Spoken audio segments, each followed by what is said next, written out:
ကဘာသိမ်းမယ်ဆိုတဲ့အာဆင်ကတော့ချန်ပီယံလိဖွင့်ပြီးတော့မှအခုလိုရှက်ခွဲခံလိုက်ရပြီစဉ်းစားကြည့်ပါအာဆင်ပရိသတ်တွေကဒီနှစ်တော့ငါတို့အလှည့်ပဲဆိုတဲ့မျှော်လင့်ချက်ကြီးကြီးမားမားနဲ့မဲခွဲပွဲကိုပေါ်ကွန်လေးဆိုင်နဲ့ထိုင်ကြည့်နေကြတာပါဗီဒီယိုစာပေမှာရီယယ်မက်ဒရစ်တို့မန်စီးတီးတို့ဖလားမြောက်တဲ့အောင်ပွဲခံမြင်ကွင်းတွေလာနေတော့တို့လည်းငါတို့လည်းဒီလိုဖလားမြောက်ရတော့မှဆိုပြီးတော့ဖင်ကောင်းချေဖို့ဟန်ပြနေတော့ရုတ်တရက်မျက်နှာပြင်ပေါ်မှာဂါဘရီရဲ့မျက်လုံးပြင်းမျက်စံပြမျက်နှာကြီးပေါ်လာပါတော့တယ်ပနဒီကန်သွင်းလိုက်တဲ့ဘောလုံးကမိုးဘော်ကိုထောင်တက်သွားတယ်ပြီးတော့ပီယာဂျီကစားမတွေအောင်ပွဲခံပြီးတော့အာဆင်နယ်ကစားမတွေမျက်ခင်းပြင်ပေါ်ကိုလှဲချငိုကျွေးနေတဲ့မြင်ကွင်းကြီးကိုအနှေးပြခွင့်နဲ့အသေးချာကိုပြသသွားတာပါဒါပါလေတူလဲဆိုတော့အသေးခွဲထားတဲ့လူတစ်ယောက်ကိုသူ့ရဲ့မင်္ဂလာဆောင်ဖိတ်စာဟောင်းကြီးပြပြီးတော့မင်းတော့မိမမရလိုက်ဘူးမလားလို့တကဘာလုံးရဲ့ရှေ့မှာမိုက်ခွက်နဲ့အော်ပြောပြီးလှောင်ပြောင်လိုက်တာနဲ့တောင်သွားထူနေပါလေ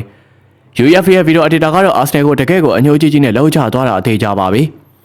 ညီကိုတို့ကရောဒီကိစ္စနဲ့ပတ်သက်လို့ဘယ်လိုမြင်မိကြလဲအာဆင်နယ်ကိုဒီလောက်ထိလောင်တာလုံးတော့မဖြစ်သင့်ဘူးမဟုတ်လားပရိသတ်များလုံးမင်္ဂလာပါခင်ဗျာစပေါ့ကဘာ Plus ကနေကြိုဆိုလိုက်ပါရီပုံမလင်းလင်းပြောရရင်ကျွန်တော်ကတော့အာဆင်နယ်ပရိသတ်တွေကိုတကယ်တနာပါရီစဉ်းစားကြည့်လေဗျာတို့ခင်ဗျာအင်္ဂလန်ပြည်တွင်းမှာဖလားလေးတစ်လုံးနှလုံးရတာနဲ့ငါတို့ကဘယင်းနေဆိုပြီးတော့ရက်ွက်ထဲမှာအော်ဟစ်နေရတဲ့သူတွေပါချန်ပီယံလိဖလားဆိုတော့တို့ရဲ့တမိုင်းတစ်လျှောက်လုံးဘယ်တော့မှမကင်ဘူးတဲ့ပြတိုက်ထဲမှာတော့မှနေရာလူကြီးဖြစ်နေတဲ့အရာပါအဲ့ဒီလိုဖလားငနေတဲ့အသင်းလေးကိုဘောလီဘဲထိတက်လာပြီးမှပနတီနဲ့ရှုံးတဲ့ပုံကြီးကိုမဲခွဲပွဲအဖွင့်ပြီးတော့မှထည့်ပြရတယ်ဆိုတော့လူမဆန်တဲ့နှိမ့်ဆက်မှုပါပဲ UEFA အနေနဲ့ဒီလောက်ရက်ဆက်ဖို့တော့မလိုပါဘူးအာဆင်နယ်ပရိသတ်တွေအနေနဲ့ကိုပါတာအိမ်သားထဲမှာထိတ်ထိတ်လေးဝင်ငိုပါသေးပေါ့အခုတော့တကဘာလုံးကအသေးမောင်းဆိုရဲ့နီးပြတွေကစားသမားတွေဥက္ကဋ္ဌတွေရှိမှာ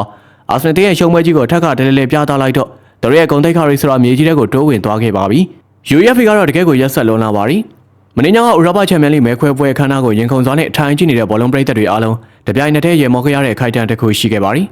အဲ့ဒါကတော့ UEFA ရဲ့တရားဝင်ဖွင့်ဗီဒီယိုကြီးထဲမှာ2026ချန်ပီယံလိဘောလုံးပွဲတုန်းကအာဆင်နယ်အသင်း PSG ကိုပနတီဆုံးဖြတ်တဲ့ရှက်ကွဲရှုံးနေခဲ့တဲ့မြင်ကွင်းအထူးသဖြင့်နောက်ဆုံးပနတီကိုနောက်ခံလူဂါဘရီယယ်လွဲချော်သွားတဲ့အခိုက်အတန့်ကြီးကိုအထင်သာဇုံဆွဲပြီးတော့ပြသသွားခဲ့တာပါပဲဥရောပကငါတို့သိမ်းပိုက်တော့မယ်ဒီနေ့ချန်ပီယံလိဖလားက Emirates ကွင်းထဲကိုရောက်မှာဆိုပြီးတော့လေလုံးတွေမိုးမုံအောင်ထွားထားတဲ့ Arsenal ပရိသတ်တွေအတွက်တော့ဒါဟာမျက်နှာကိုတရွေးနဲ့အထွေးခံလိုက်ရသလိုဖြစ်သွားစေပါလိမ့်မယ်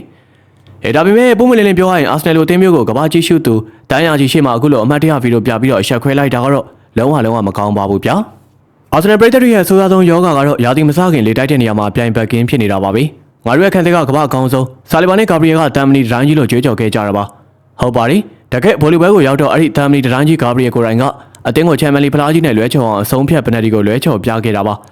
အာဆင်နယ်ပရိသတ်တွေကသူတို့ဥရောပကိုသိမ်းပိုက်မဲ့သူတွေလို့ထင်နေပေမဲ့တကယ်တမ်းဥရောပစစ်မြေပြင်မှာတော့သူတို့ကပြိုင်ဘက်တွေအတွက်ဟာတာပြစလေးတစ်ခုတတ်တာဖြစ်ပါတယ်အနှစ်ချုပ်အပြင်ဆိုရင်တော့ UEFA ရဲ့ဒီဖွင့်ဗီဒီယိုကအာဆင်နယ်ပရိသတ်တွေအများအားနေထိုင်နေတဲ့စိတ်ကူးရင်ကဘာကြီးကိုဖြိုခွဲလိုက်တဲ့အမှန်တရားပါရိုက်တန်ကြီးပါပဲဥရောပကိုသိမ်းပိုက်မဲ့ချန်ပီယံလိကိုအရယူမယ်ဆိုတဲ့ကြွေးကြော်တန်တွေကအခုတော့အဲ့ဒီဂါဘရီယယ်ပနတီလွဲချော်မှုဗီဒီယိုအောက်မှာဟာတာတစ်ပုတ်အဖြစ်လွှင့်စင်သွားခဲ့ပါပြီ